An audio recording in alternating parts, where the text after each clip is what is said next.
शुभ अपराह्न मेरे प्यारे विद्यार्थियों। इसके पूर्व कक्षा में हमने आपके साथ व्याकरण के बारे में आलोचना की थी। व्याकरण के अंतर्गत संज्ञा के बारे में हमने आलोचना की थी।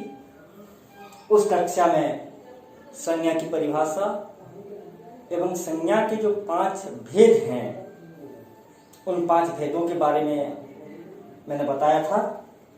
आज संज्ञा का जो पहला भेद है, व्यक्तिवाचक संज्ञा, आज उसके बारे में हम आलोचना करेंगे।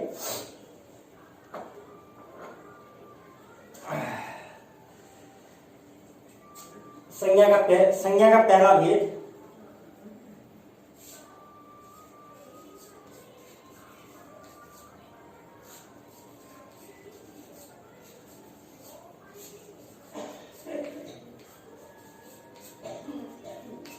व्यक्तिवाचक संज्ञा। मैं 5 वाक्य लिखता हूं।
आप लोग देखिए, मैंने यहाँ 5 वाक्य लिखे हैं। पहला वाक्य, गोपाल पढ़ रहा है। गोपाल पढ़ रहा है। दूसरा वाक्य, रामायण एक पवित्र ग्रंथ है। रामायण एक पवित्र ग्रंथ है। तीसरा वाक्य, दिल्ली भारत की राजधानी है। दिल्ली भारत की राजधानी है। महानदी सोनपुर में बहती है। महानदी सोनपुर में बहती है। शिवजी कैलाश पर्वत में रहते हैं। शिवजी कैलाश पर्वत में रहते हैं। ध्यान दीजिए, यहां जो मैंने 5 वाक्य लिखे हैं, हर वाक्य में एक एक दो दो शब्दों को मैंने थोड़े से हरे चक में लिखा है और उनके नीचे मैंने रेखांकित किया है। देखिए, गोपाल पढ़ रहा है, गोपाल के नीचे मैंने रेखांकित किया और गोपाल को मैंने हल्के हरे रंग के चक में लिखा है। रामायण एक पवित्र ग्रंथ है, रामायण को मैंने हल्के हरे रंग के चक में लिखा है, नीचे मैंने रेखांकित किया है। उसी प्रकार दिल्ली भारत की राजधानी है, दिल्ली के नीचे मैंने रेखांकित किया है, भारत के नीचे मैंने रेखांकित किया है। महानदी सोनपुर में बहती है, महानदी के नीचे मैंने रेखांकित किया है, सोनपुर के नीचे मैंने रेखांकित किया है। शिव जी कैलाश पर्वत में रहते हैं, शिव जी के नीचे मैंने रेखांकित किया है, कैलाश के नीचे मैंने रेखांकित किया है। अब मेरा सवाल है, गोपाल पढ़ रहा है। अब पूर्व कक्षा को थोड़ा याद कीजिए, जब मैं संज्ञा की परिभाषा और संज्ञा के भेद के बारे में आलोचना कर रहा था, तब भी मैंने पूछा था, पहला वाक्य था मोहन एक अच्छा लड़का है। यहाँ वाक्य है गोपाल पढ़ रहा है और गोपाल के नीचे रेखांकित किया गया है। अगर मैं पूछूं कि गोपाल नाम से आप क्या समझते हैं, गोपाल से आपका तात्पर्य क्या है, एक ही उत्तर आएगा, name of a person. Gopal एक व्यक्ति का नाम हो सकता है, गोपाल एक आदमी का नाम हो सकता है, गोपाल एक लड़के का नाम हो सकता है, ठीक है, व्यक्ति का नाम, व्यक्ति, ठीक है, गोपाल एक व्यक्ति का नाम है। देखिए, गोपाल पढ़ रहा है, गोपाल पढ़ रहा है, इन गोपाल मतलब नेम ऑफ ए पर्सन, किसी एक ही व्यक्ति को वो निश्चित करता है, सूचित करता है, किसी एक ही। अगर यहाँ लड़का पढ़ रहा है, मान लीजिए गोपाल की जगह लड़का होता, अगर मैं कहूं कि लड़का पढ़ रहा है और ये लड़का सबसे आप क्या समझते हैं, तब लड़का जो है लड़का पढ़ रहा है, यानी संसार में असंख्य लड़के हैं, दुनिया में अनगिनत लड़के हैं, उन अनगिनत उन असंख्य लड़कों में से कौन सा लड़का पढ़ रहा है ये निश्चित नहीं है, लेकिन यहाँ मैंने लिखा गोपाल पढ़ रहा है। हाँ, ये जो अनगिनत असंख्य लड़के हैं उनमें से गोपाल नाम का एक लड़का है जो अभी पढ़ रहा है, यानी गोपाल नाम से हम एक निश्चित व्यक्ति को पहचानते हैं, ठीक है। उसी प्रकार रामायण एक पवित्र ग्रंथ है। देखिए, रामायण, संसार में बहुत से ग्रंथ हैं, बहुत से पवित्र ग्रंथ हैं, गीता है, ठीक है, कुरान है, बाइबल है, रामायण है, उपनिषद है, भागवत है, बहुत सारे ग्रंथ हैं। लेकिन यहां मैंने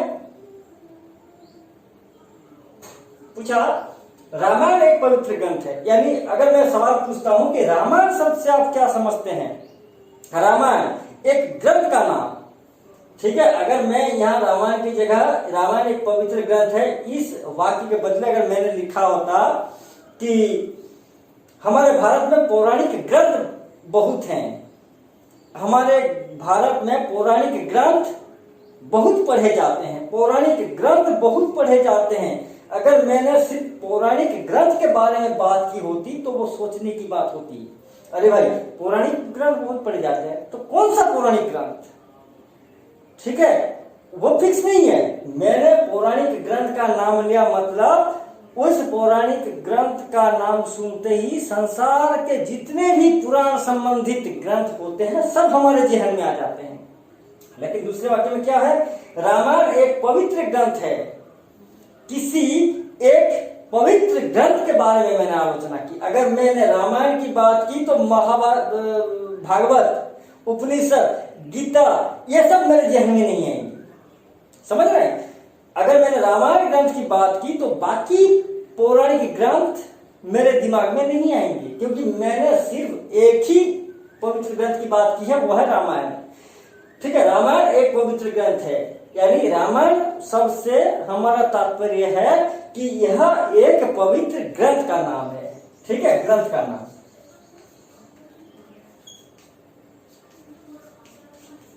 ग्रंथ का नाम, जिस प्रकार गोपाल व्यक्ति का नाम, उसी प्रकार रामायण ग्रंथ का नाम। तीसरा देखो, दिल्ली भारत की राजधानी है। दिल्ली, दिल्ली, दिल्ली से यहां देखो दो शब्दों के नीचे रेखांकित किया गया है। दिल्ली के नीचे रेखांकित किया गया है, भारत के नीचे रेखांकित किया गया है। तो दिल्ली जो है, दिल्ली शब्द से हमारा आशय क्या है, हमारा तात्पर्य क्या है? Name of a place, name of a place, एक जगह का नाम है, एक स्थान का नाम है दिल्ली। जैसे संगपुर एक स्थान का नाम है, बलांगीर एक स्थान का नाम है, ठीक है, भुवनेश्वर एक स्थान का नाम है, कटक एक स्थान का नाम है, कोलकाता, मुंबई, चेन्नई, ये एक एक स्थान यानी जगह का नाम है। ठीक उसी प्रकार दिल्ली जो है वो भी एक स्थान का नाम है, एक जगह का नाम है। दिल्ली मतलब एक जगह का नाम है, स्थान का नाम है, स्थान का। दिल्ली के नीचे मैंने ब्रैकेट में स्थान लिख दिया, स्थान का नाम है। भारत की राजधानी है, भारत, भारत शब्द से आपका तात्पर्य क्या है? देश, name of a country. Bharat जो है वो है देश का नाम है, ठीक है। यानी यहां भारत कहने से हम सिर्फ भारत देश को ही समझेंगे, जबकि विश्व में कई सारे देश हैं, लेकिन यहां बात होती है सिर्फ एक ही देश की, और वो है भारत। संसार में कई सारे शहर हैं, कई सारे शहर हैं, कई सारे स्थान हैं, कई सारी जगह हैं, लेकिन यहाँ बात होती है सिर्फ एक ही शहर की, वह है दिल्ली। आप स्थान ले लें, जगह ले लें या शहर ले लें, स्थान का नाम बोलने से भी चलेगा और एक शहर का नाम बोलने से भी चलेगा। तो दिल्ली भारत की राजधानी है, यानी इस वाक्य में जो दिल्ली के नीचे रेखांकित किया गया है, जो दिल्ली शब्द है वह एक शहर का नाम है, किसी स्पेसिफिक शहर का। मतलब भारत में कोई दूसरा दिल्ली नहीं है। दिल्ली मतलब हम उसी को समझेंगे जो हमारी देश की राजधानी कहलाती है, ठीक है। और भारत, भारत मतलब संसार में बहुत सारे देश हैं, लेकिन भारत नाम से हमारा तात्पर्य है कि ये भारत जो है वो हमारे देश का नाम है, नेम ऑफ ए कंट्री। हमारे देश का नाम है भारत, और दिल्ली जो है वो एक शहर का नाम है। महानदी सोनपुर में बहती है, देखिए महानदी सोनपुर में बहती है। यहां महानदी के नीचे रेखांकित किया गया है, सोनपुर के नीचे रेखांकित किया गया है। महानदी, महानदी शब्द से आपका तात्पर्य क्या है? क्या हो सकता है ये Mahanadi? Name of a river, एक नदी का नाम है। महानदी जो है एक नदी का नाम है। सोनपुर शहर, ठीक है, महानदी जो है वो नदी का नाम है। अरे देखिए, वैसे तो हम इस संसार में बहुत सारी नदियां हैं, हमारे भारत में भी कई सारी नदियां बहती हैं, अनगिनत नदियां हैं, लेकिन मैंने यहाँ किस नदी के बारे में बात की? सिर्फ और सिर्फ एक ही नदी के बारे में बात की, और वह है महानदी। महानदी सोनपुर में बहती है। देखिए महानदी मतलब इसमें बाकी जो है गंगा, यमुना, ब्रह्मपुत्र, सतलुज, कृष्णा, कावेरी, गोदावरी, ये सारी नदियां नहीं आएंगी। महानदी मतलब हम सिर्फ महानदी को ही समझेंगे, नेम ऑफ ए रिवर, ठीक है। संसार की बाकी नदियों की बात आप छोड़ दीजिए, वे नदियों के बारे में मैं बात नहीं कर रहा हूं, मैं सिर्फ संसार की एक ही नदी के बारे में बात कर रहा हूं, और वो है महानदी। यानी महानदी से हमारा तात्पर्य है कि महानदी एक नदी का नाम है। अच्छा, सोनपुर में बहती है, सोनपुर, मैंने इसे यहां भी मैंने कहा, जब इस वाक्य की मैं बात कर रहा था, यहां भी मैंने कहा दिल्ली शहर का नाम, उसी प्रकार सोनपुर एक शहर का नाम है, ठीक है। सोनपुर एक शहर का। अच्छा, महानदी बहती है, कहां बहती है? सोनपुर, सोनपुर में बहती है। देखिए सोनपुर मतलब यहां स्पेसिफिक एक शहर सोनपुर, ठीक है, या फिर सोनपुर की महानदी जो है सोनपुर की सबसे बड़ी नदी है। वैसे तो सोनपुर में तेल नदी भी है और भी 2-3 नदियां हैं, लेकिन सबसे बड़ी नदी है महानदी। और महानदी जिस शहर में बह रही है वो है सोनपुर। सोनपुर मतलब यहाँ हम किसी दूसरे शहर की बात नहीं कर रहे हैं, सिर्फ एक ही शहर की बात कर रहे हैं जिस शहर में महानदी बहती है, और वह शहर है सोनपुर। तो सोनपुर जो है ये शहर का नाम है, name of A district, name of a place, name of A city, ठीक है, शहर का नाम है। शिव जी कैलाश पर्वत में रहते हैं। शिव जी ये शिव जी जो है, शिव जी शब्द से हमारा तात्पर्य क्या है? नेम ऑफ ए गॉड, ठीक है। हिंदू पुराणों के अनुसार वैसे तो इस संसार में एक ही भगवान है, परमात्मा, जिन्हें हम देख नहीं सकते, जिन्हें हम छू नहीं सकते, जो निर्विकार हैं, जो निराकार हैं, जो अज हैं, जो ब्रह्म हैं, ठीक है। लेकिन हमारे भारत में पुराणों के अनुसार कई प्रकार के देवा देवी हैं। प्रभु श्री राम हैं, प्रभु श्री कृष्ण हैं, विष्णु हैं, गणेश हैं, कार्तिकेय हैं, शिव जी हैं, ब्रह्मा हैं, हनुमान जी हैं, ठीक है। 33 कोटि, कोटि मतलब प्रकार, 33 कोटि देव देवी हैं, ठीक है। तो ये जो शिव जी हैं, तो ये जो भगवान, ठीक है, कृष्ण एक भगवान है, राम एक भगवान है, गणेश एक भगवान है, शिव जी एक भगवान है। तो ये जो शिव जो है ये एक भगवान है। कौन सा भगवान? जिस भगवान का जन्म संहार करने के लिए हुआ था। ब्रह्मा विष्णु महेश, ब्रह्मा जी जो सृष्टि करता है, विष्णु जी जो पालन करता है, और शिव जी जो संहार करता है। शिव जी का नाम लेने से हम राम को नहीं समझेंगे, प्रभु श्री राम भी भगवान है, इंसान के रूप में इस धरती पर आए थे। भगवान श्री कृष्ण भी इंसान के रूप में इस धरती पर आए थे, ठीक है। लेकिन अगर मैं शिव जी कहता हूं तो मतलब वो जो क्या कहते हैं, जिनका शरीर नीले रंग का होता है, ठीक है, जो अंगार अपने शरीर में अंगार को लिए हुए होते हैं, मस्तक में चंद्रमा, ठीक है, अर्धचंद्र होता है, जिसकी जटे से क्या मतलब गंगा की धार बहती है, जिसके पास त्रिशूल होता है, जिसके गले में नागसाप होता है, एक इमेज आ जाता है। ये है शिव जी भगवान, ठीक है। और शिव जी कहने से क्या हम हनुमान को समझेंगे? शिव जी कहने से क्या हम विष्णु को समझेंगे? या शिव जी कहने से हम प्रभु जगन्नाथ को समझेंगे? नहीं, शिव जी मतलब, ठीक है, एक भगवान का इमेज हमारे दिमाग में आ जाता है जो कैलाश में रहते हैं, ठीक है। तो शिव जी एक भगवान है। कैलाश पर्वत में रहते हैं।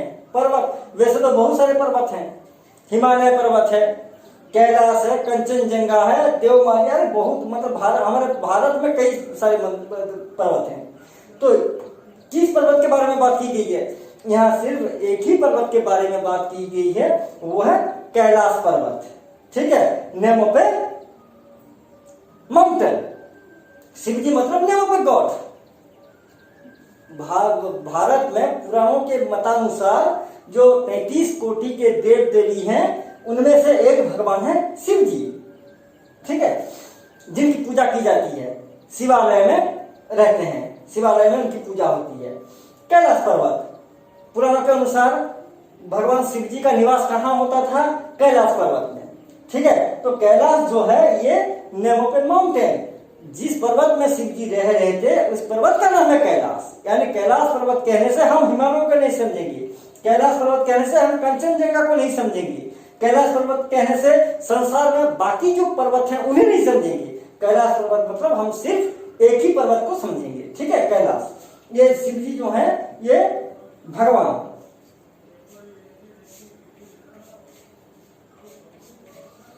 एक भगवान का नाम है कैलाश, जो है एक पर्वत। यानी यहाँ आप लोग देख सकते हो, ये जो 5 वाक्य मैंने लिखे हैं, गोपाल किसी निश्चित व्यक्ति को सूचित करता है, रामायण किसी एक निश्चित ग्रंथ को सूचित करता है, दिल्ली किसी एक निश्चित शहर को सूचित करता है, भारत किसी एक निश्चित देश को सूचित करता है, महानदी किसी एक निश्चित नदी के बारे में बात की गई है, सोनपुर किसी एक निश्चित शहर के बारे में बात की गई है, शिव जी किसी एक निश्चित भगवान के बारे में बात की गई है, और कैलाश किसी एक निश्चित पर्वत की बात की जा रही है।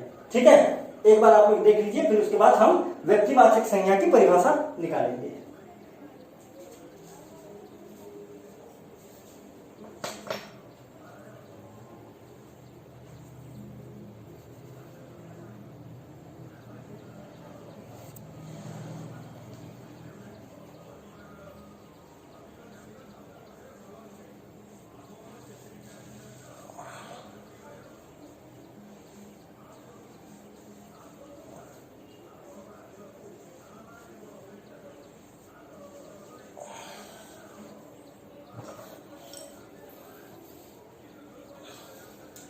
ठीक है, हो गया, अब मिटा देते हैं।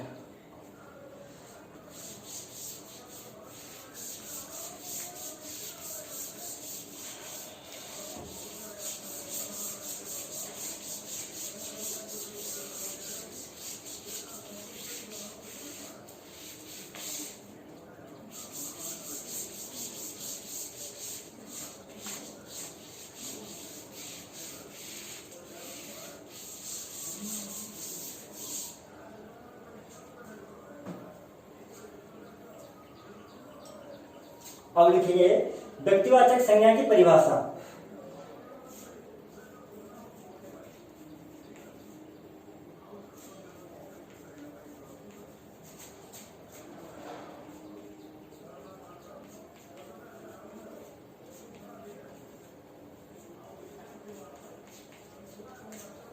ठीक है, व्यक्तिवाचक संज्ञा की परिभाषा देखिए, और एक बार मैं कह देता हूं। मान लीजिए किताब, कक्षा में मैंने विद्यार्थियों से मैंने कहा कि बच्चों अपनी अपनी किताब निकालो, बच्चों अपनी अपनी किताब निकालो।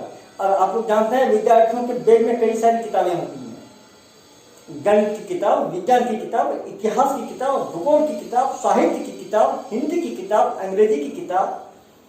और जब मैंने कहा कि बच्चों अपनी अपनी किताब निकालो, तो बच्चे कौन सी किताब निकालेंगे मुझे बताओ।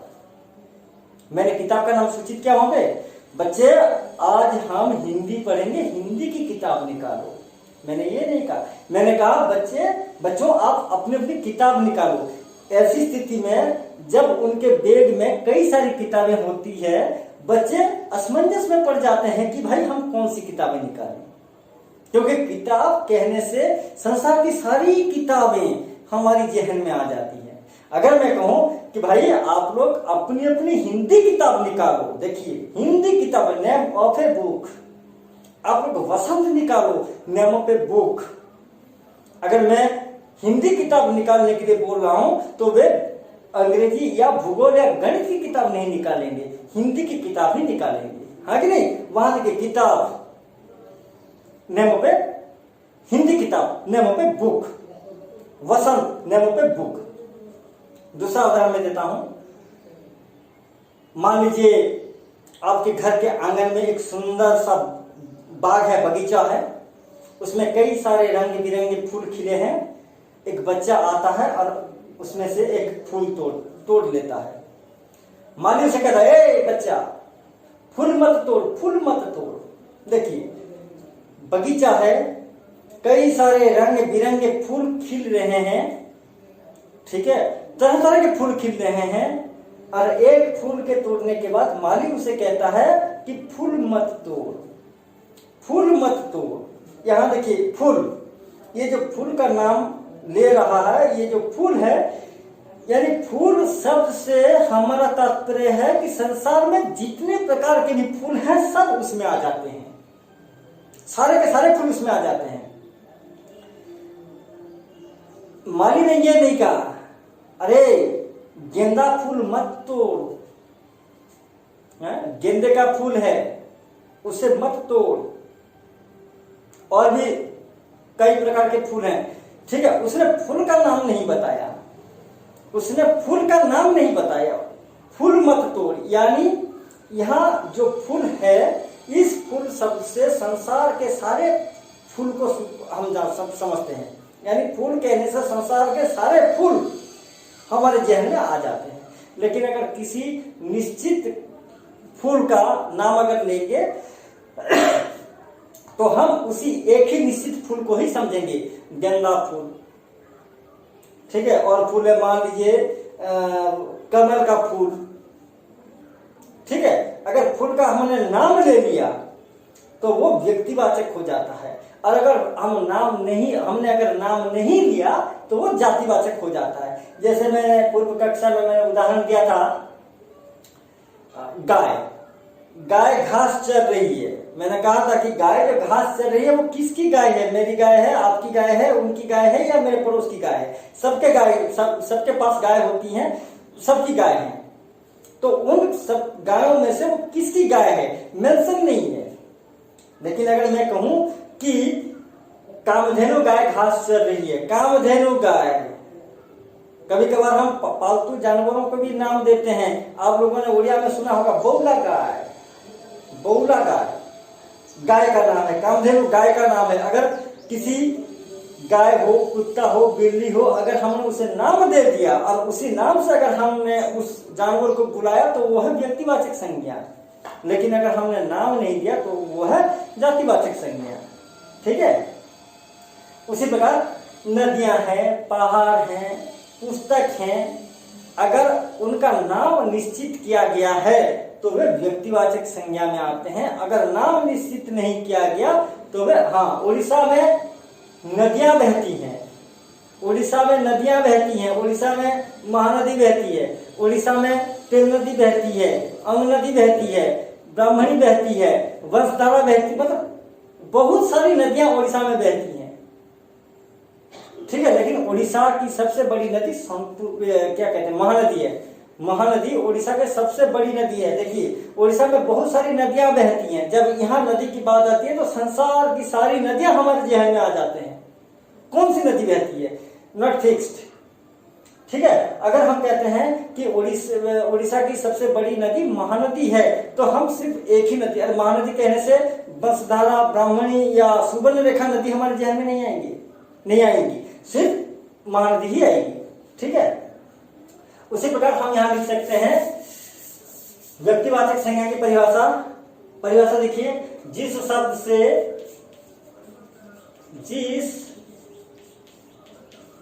शब्द से हमें किसी व्यक्ति, यहां देखिए व्यक्ति मतलब नॉट ओनली पर्सन, सिर्फ व्यक्ति मतलब यहां आदमी नहीं है, ठीक है। किसी भी चीज, पहाड़ हो, नदी हो, झील हो, पेड़ हो, फल फूल, किताब, ग्रंथ, कुछ भी हो, ठीक है, ये सब व्यक्ति विशेष में आते हैं। अगर हम उनका नाम निर्धारित करते हैं, अगर किसी एक ही नाम से हम उनको सूचित करने का प्रयास करते हैं तो वे व्यक्ति विशेष में आ जाएंगे। जिस शब्द से हमें किसी व्यक्ति अर्थात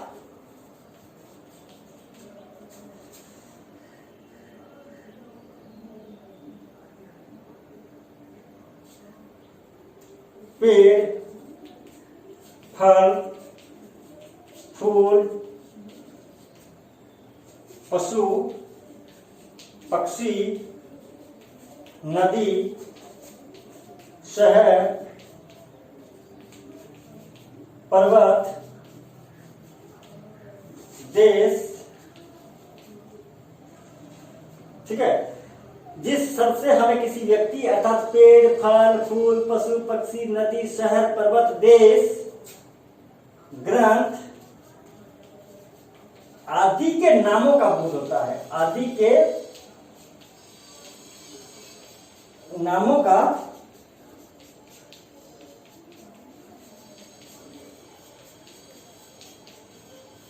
बोध होता है, उस संज्ञा को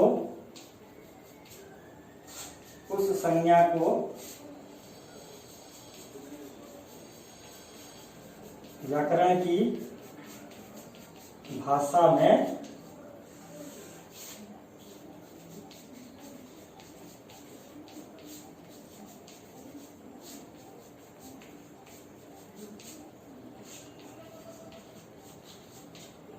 व्यक्तिवाचक संज्ञा कहते हैं।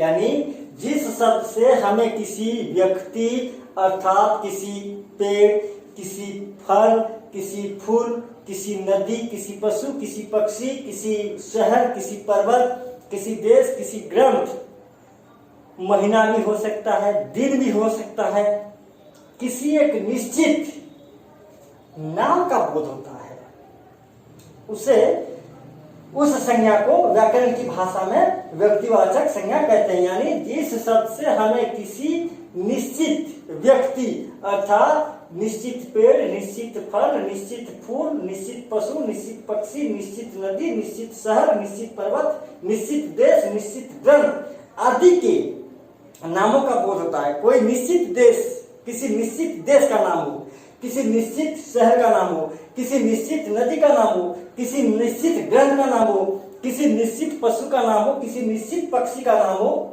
किसी निश्चित पीपल का पेड़, बरगद का पेड़। पेड़ तो जातिवाचक है, पेड़ जातिवाचक है। पेड़ कहने से संसार में जितने भी पेड़ होते हैं सब को हम समझते हैं। लेकिन अगर मैं कहूँ पीपल का पेड़, आम का पेड़, बरगद का पेड़, नीम का पेड़, तो ठीक है। अगर पीपल का पेड़, बरगद का पेड़, नीम का पेड़, वो व्यक्तिवाचक, क्योंकि पीपल का पेड़ कहने से हम आम के पेड़ को नहीं समझेंगे, बरगद का पेड़ कहने से हम नीम के पेड़ को नहीं समझेंगे, वो अलग है। ठीक है। एक निश्चित पेड़ का नाम हो, एक निश्चित फल का नाम हो, एक निश्चित फूल का नाम हो। हाँ, हम पंछी गगन के, मैंने पढ़ाया था, चिड़िया को जंगली फल पसंद है, जंगली फल पसंद है। ये जंगली फल, कई प्रकार के जंगली फल हैं, तो यहाँ किस जंगली फल के बारे में बात की जा रही है? अगर मैं फल कहूं, सिर्फ जंगली फल कहूं, तो वो जातिवाचक है। अगर मैं कहूं नीम, कड़वा नीम का फल, देखो उसी जंगली फल के अंदर हमने नीम का नाम लिया, यानी नीम भी एक जंगली फल है, लेकिन यहाँ जंगली फल को हमने निश्चित बना दिया, नीम नाम देकर हमने निश्चित बना दिया। इसी प्रकार निश्चित पेड़, निश्चित फल, निश्चित फूल, निश्चित पशु, निश्चित पक्षी, नदी का नाम निश्चित हो, शहर का नाम निश्चित हो, पर्वत का नाम निश्चित हो, देश का नाम निश्चित हो, ग्रंथ का नाम निश्चित हो।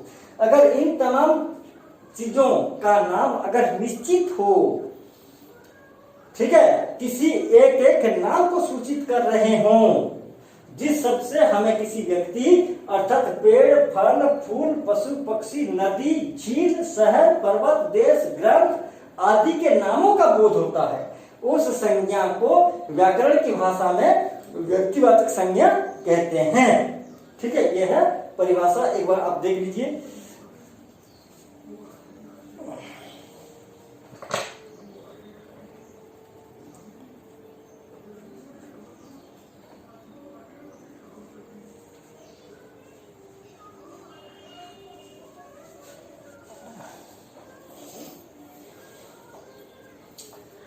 ये था